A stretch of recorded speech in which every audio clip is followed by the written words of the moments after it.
Welcome, y'all, to Let's Talk About It. I'm Chad. I'm Tiffany. And we're going to start out today talking about the same subject as yesterday, Debbie Collier. And Tiffany, I'll let you start.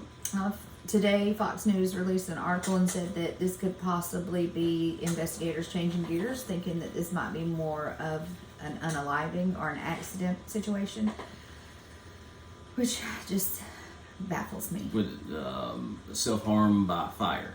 Yes. Or an accident. Mm-hmm.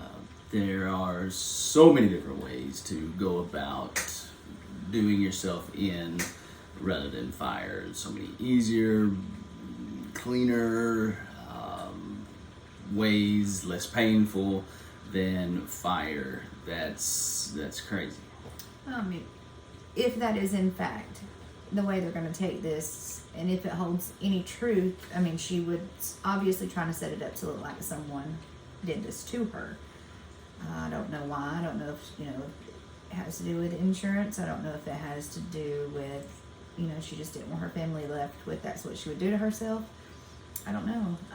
But obviously she took a lot of time and effort to make it look like someone did this to her. If that's the case. Well, that leads me to something I was thinking about, spurred on by one of our subscribers' comments, Brian Hoffman.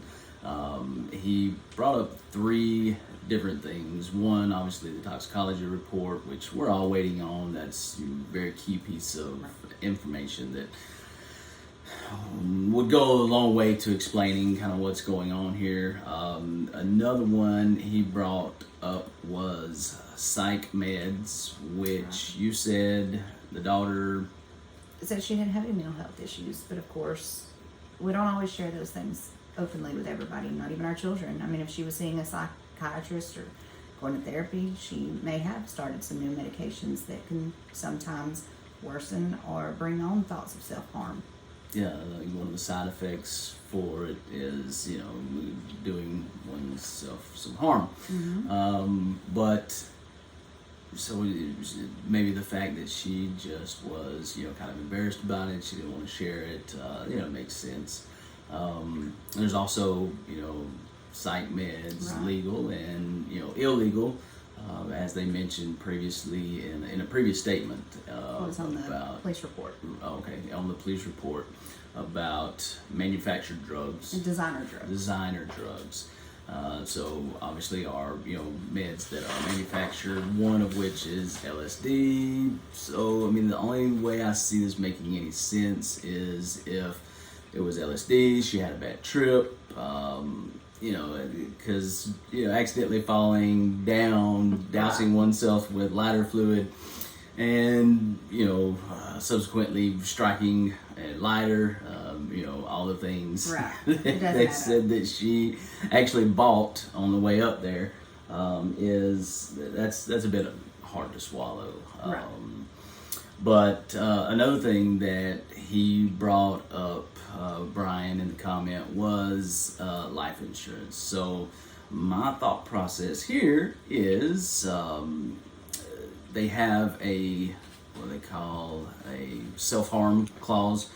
In the first 2 years? During the first 2 years. So if you were to do your self-harm during the first 2 years, there would be no payout. However, if and maybe she didn't know all that. I mean, maybe she thought it was, if they had it longer, maybe she thought it was for the whole period. Yeah. And she just wanted her family to be paid, so she set it up to look like it was something that it wasn't.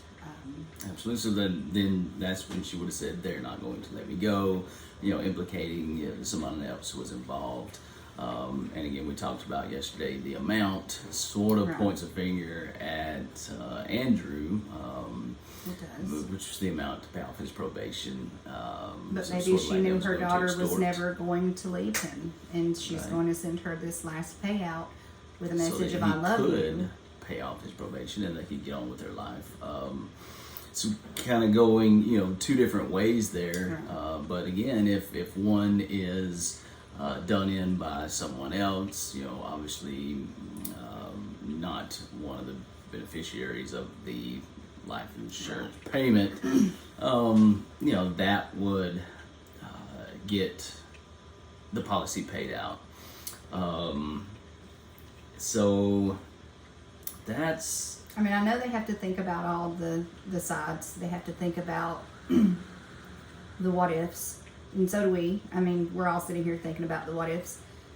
I mean, she did buy the items that was used in her demise. She didn't seem to be paranoid, scared. She didn't seem to me to be somebody that was on any psychotropic drugs. Yeah. I mean, she could have been on prescribed medications that increase those thoughts. Well, that's definitely. But she didn't seem to be on a trip to me. She didn't seem to be on anything that would cause her to hallucinate. Right. Especially, if you're micro dosing, as they say, that wouldn't lead to the bad trip, you know what I'm saying? So therefore, that would be the only way I could see that she wouldn't have erratic behavior again if it was a micro dosing situation. But again, that wouldn't lead to the bad trip and, the self-harm. I mean, so in a lot of ways, it does seem like maybe she did stage it and that she did try to harm herself. Yeah. So, I mean, they might be onto something. Then again, it might just be a ploy to kind of throw the suspects off to say, hey, we're looking at it being an accident. We're looking at it being, self-harm, and therefore giving them time to catch up to the suspect. Or for the suspect to let their guard down. Yeah. If they think that they're headed off in a different direction, then they stop putting, all their efforts into throwing them off of the scent, so forth, so on. So, I mean, there's a couple of different, paths that we can go down, purely, speculating, obviously. Because of course all of this is for entertainment purposes only. Yes. We don't know the we don't know the people name. involved, We don't know the people family, involved. friends, any of that. Like I said, we're simply doing the online detective thing and something that interests us, and we hope it would interest y'all as well. Spark conversation, see what other people are thinking, like if you're thinking the same thing we are. And that's what our channel is. This is things that we talk about, not just crime, anything that interests us. We hope interests y'all as well, or anything that interests y'all, and y'all think that it would interest us as well. Like I said, let's talk about it. Let's throw it out there, kick it around. Like my grandmother always said, even if I don't like what you say, we can throw it out there on the table and kick it around a little bit. So again, that's what we're here for, is to give an update on Debbie Collier case and kind of what we're thinking. See if you guys are as shocked that they have changed gears kind of in this late in the game. Yeah. I was hoping they wouldn't go this route. It was in the back of my mind that if it went on for a while that, it could go that way.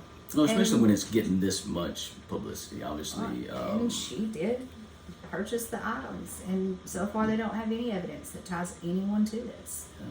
I mean, honestly, yesterday when we were talking about it, I didn't even think of them going down that route. You know what I'm saying? Even though she did, I mean, I was literally focused on the fact that someone had called her and asked her to pick up these items, and which I still think they did. Yeah. I personally still think that that's what happened here. Now, who that was, I don't know. And she picked the items up. They told her to, meet out, because obviously they said that the daughter and the son-in-law were supposed to be camping. It was rumored that they could have been out there camping at the Tallulah Gorge. So obviously that area is an area that they're familiar with. It's not just a random spot that just happened to show up on that day, and she ended up. So like I said, obviously the family is familiar with that park. So again, if she was called like we talked about yesterday and asked to pick up those items and bring them to the park, she wouldn't have thought anything about it. But yeah, falling down and getting doused with the fluid and sparking, like I said, accident. Like there's got to be Accident's a just off the series. table. Yeah. Accident for me is off the table. Yeah, Now, absolutely. the fact that she drove so far away from home, she picks up those items, and she wasn't consumed by fire. That there was only partial burns. I mean, she could have tried to make it look like it was different, thinking that the insurance wouldn't pay out. And it's even said that she had soot in her nostrils. So, I mean, again, so she had to be alive when the fire started. Right. That's evident. So, again, if it was someone else that wanted to harm her, they probably would have done it beforehand, and then the fire, done her in, and then the fire. Yeah. I felt like they call her out there, they get her to come down to where they're either by force or whatever. Leverage. Yeah. And honestly, that's why I don't think that Amanda was involved in the actual crime itself. She may have played a hand in it on the outskirts and been aware, but I think they have told Debbie, we have Amanda, and we're going to do X, Y, Z to Amanda if you don't do what we tell you to. And they've told her to buy these things. They've told her to come there. And all of a sudden she has this realization, oh, they're not going to let me go. Yeah. This is not going to end well. And to me, it makes more sense now that you told me earlier that they're not, they don't live in the same house. No, they don't live in the same house. I thought that they all lived in the same house. When I say they all, Debbie, Steve, and Andrew and Amanda, that they all lived in the same house. So there could have been, like you said, they got Amanda, and she would not have known that they did or did not, like I said, because they didn't live in the same house. So that makes a lot more sense to me now that you explained that earlier. So that the accident off the table. For me, it is Self-harm. Still possible, though. Again, I can think of so many better ways to do it than to set oneself ablaze. Which, I mean, again, there's I mean, she's wanting people to think she didn't do it. Yeah. That someone else did it. Yeah. And that's a hard pill for a family to swallow, to know that their family member was that miserable. And that they either A, didn't pick up on it, or B, they had no power to stop it. So it's a bitter pill to swallow that way. So again, Amanda, that was another reason for her to stage it as though it's not what took place. Amanda hadn't been in town. She just comes back to town. She hadn't been living there. Jeffrey doesn't live there. He lives in Maryland. I don't know if she was close to her stepchildren, but it didn't seem that. And I say that, but I mean, I'm going to say this and it's going to sound bad. Her husband and her don't sleep in the same room. He goes to work. He doesn't tell her goodbye. He says, the last time I see her is 9 p.m. the night before. Right. So obviously he didn't go in there. I don't know if it was because he didn't want to disturb her. They don't talk to each other all day long, even though he's parking cars. He could have taken a phone call, a text, anything. Obviously they're not communicating then. So I don't know if they were close or if it's just one of those things like us. We can go all day without talking. I mean, of course, we sleep in the same bed. We're going to talk before they did. But we can go all day long if we're working without talking. So that wasn't suspicious to me. But it's always been in the back of my mind. They weren't as close as maybe most married people are. And that he had some type of involvement. Yeah. But they said that they've ruled him, Amanda, and Andrew out at this point, right? Well, they say they have. So all of the easy targets, they've gotten out of the way, and now that it's not an easy target, they switch gears. Again, I back the blue. Right. So my dad was an officer for close to 30 years in the town that we live in, and he moved off and became a probation officer and retired from there as well. So like I said, I literally back the blue, but there's seems to be a lot of throwing up the hands. And again, I don't know what they're up against, but I have to believe with all of the technology and things of that nature, wanting to believe the best in them. I am saying, that if they have some evidence that they have not shared with And they're holding it everyone that close. really makes this changing of gears make sense, or they're doing it to throw the suspect or suspects off so that they can close in on them. So that's my take on it. Because they haven't ruled it a homicide. I mean, that's an accident or unaliving. Mm-hmm. And when they do that, that's going to make me question it more. Yeah. Because, that's what's happened in the Kiely Rondi case. A lot of people who follow true crime probably know a little bit, at least, of what happened in that situation. Well, I don't, so humor me. She was at a party, and she ends up missing. And then when they go to find her, her car is at the bottom of a lake, and it eventually becomes ruled. And there was a lot of people that seemed sus. There was a lot of kids that was there. This was I think, end of the year party, like school's out, end of the year party. She graduated early at 16 with honors. Wow. But they go to this party, and there ends up being like 300 people there. Certainly had something to celebrate. Oh, yeah. But there ends up being like 300, 400 people there, ranging in ages from 16 to 40. And why 40-year-olds are out here partying, even 30 and 28, 30-year-olds are out there partying with a bunch of teenagers. I didn't understand. And there was some situations where the kids felt uneasy. And there was some suspicious guys there with some really sus behavior. But they ruled it. It was eventually ruled an accident. Hmm. So Did they come back with some toxicology on her? they did. Was there some drinking or drugs involved? Delta 8. Delta 8? It doesn't send you off into a lake. Right. That's, yeah. I mean, it was 2 Sus. weeks later, but anyway, if you guys know that case, you know that it was finally ruled an accident, and I just don't agree. I don't agree that was an accident. I think there was too much that was suspicious that surrounded it. Could have been. I mean, I don't know. I back the blue, but there's sometimes that I feel like if it's just too hard, if it's too much, if it's not making sense, it's easier to go ahead and make a ruling than to keep digging. Well, and I also think that Because people want answers. exactly, because of the internet and the instant gratification nowadays, it's, we think, what, if they hadn't found the suspect within the first 48 hours, which, we've all heard, that's the window where you're most likely. So once you get outside that window, the chances of catching them go way down, the percentages, all that kind of good stuff go way down. But if they don't have something within the 48 hours, it's like, they give their own selves some breathing room and saying that it was an accident. So that's kind of, disheartening.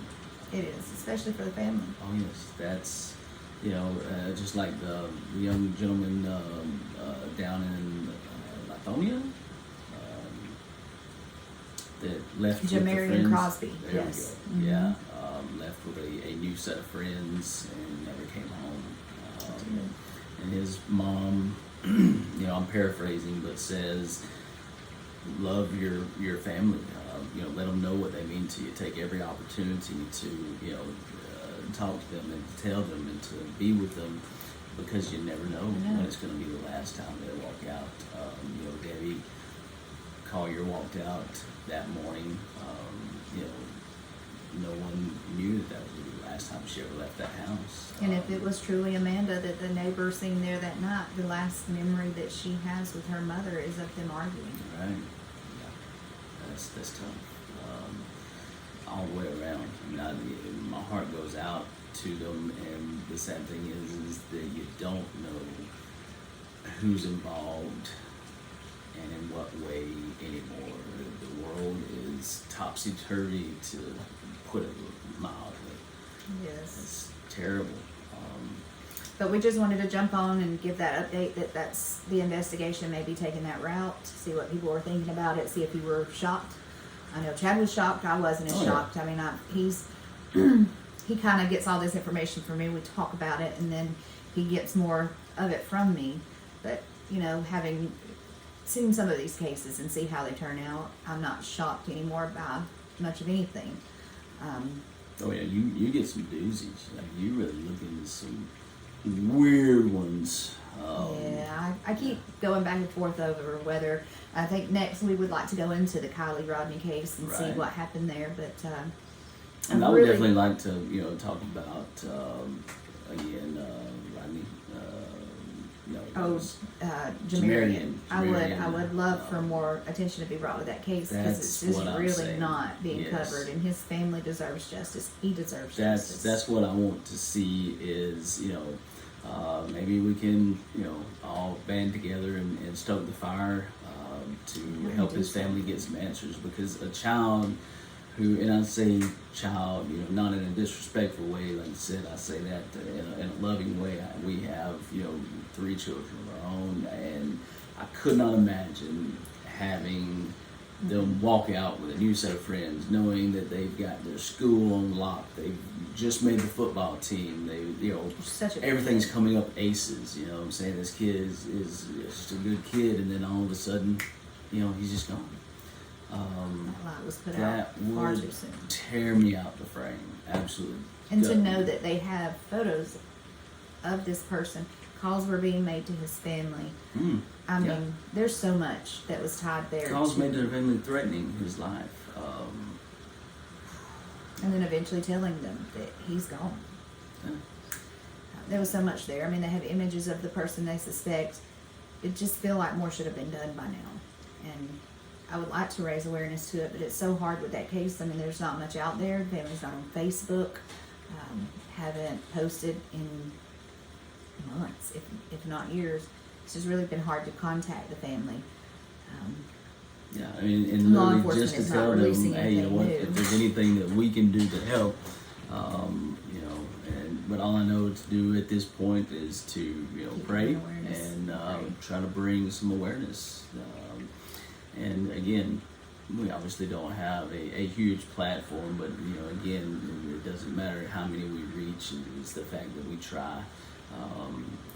So, again, we'll cover 2 of those and maybe more, but again, we're always looking for comments, and we especially want to thank Brian Hoffman for the comment that he made and getting my mind going in a different direction. Like I said, I didn't even think about the life insurance until he brought it up.